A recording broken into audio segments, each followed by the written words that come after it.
పుణ్యభూమి నా దేశం నమో నమామి అన్యభూమి నా దేశం సదా స్మరామి.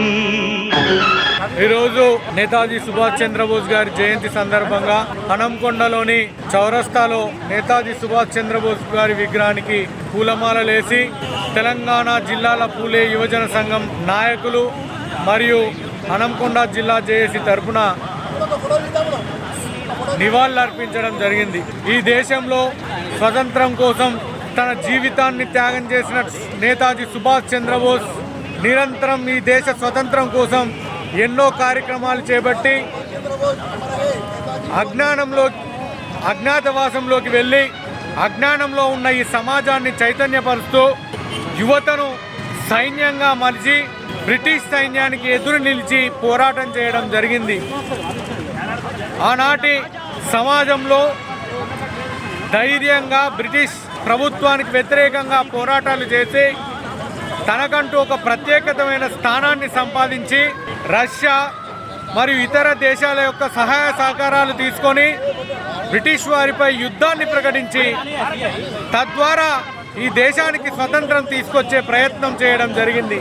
అందులో భాగంగా వివిధ దేశాల ప్రధానులతోటి వివిధ దేశాల నాయకులతోటి ప్రతినిధులతోటి సంప్రదింపులు చేస్తూ ఆనాడు నేతాజీ సుభాష్ చంద్రబోస్ గారు భారతదేశ స్వతంత్రం కోసం ఈ దేశ బానిస సంఖ్యలు తెంపడం కోసం ఎన్నో పోరాటాలు చేసి ఒక నినాదాన్ని భారతదేశ యువతకు ఇవ్వడం జరిగింది. మీ రక్తపు బొట్టు నాకు ఇవ్వండి, ఈ దేశ స్వతంత్రాన్ని తీసుకొచ్చి మీకు ఇస్తానని చెప్పి వాళ్ళు చెప్పడం జరిగింది.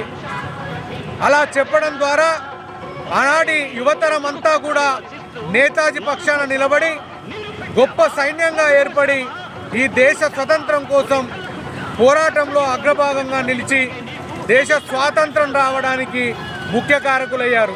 బ్రిటిష్లో వివిధ రైటర్స్ పుస్తకాలు రాసినప్పుడు ఈ దేశ స్వాతంత్రం 1947 కంటే ముందే ఈ దేశానికి స్వాతంత్రం వచ్చే అవకాశాలు ఉండేవని, అది నేతాజీ సుభాష్ చంద్రబోస్ గారి నాయకత్వంలో వచ్చేదని వారు పుస్తకాల్లో కూడా రాయడం జరిగింది. కానీ ఆనాడు కొంతమంది కుటిల ఈ దేశం మీద ఆధిపత్యాన్ని చెలాయించాలనే నాయకులు బ్రిటిష్ వారికి తొత్తులుగా మారి నేతాజీ సుభాష్ చంద్రబోస్ లేకుండా చేసే కనుమరుగు చేసే ప్రయత్నం చేసి చివరికి ఆయన తర్వాత చనిపోయాడా లేదా అనే నిర్ధారణ కూడా చేయకుండా ఆయన ఈ సమాజం నుండి దూరం అయ్యే విధంగా చేశారు.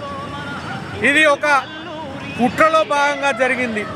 నిజంగా ఈ దేశానికి నేతాజీ సుభాష్ చంద్రబోస్ గారి నాయకత్వంలో స్వతంత్రం వచ్చి ఉంటే వారి నాయకత్వంలో ఈ దేశం ముందుకు సాగేది.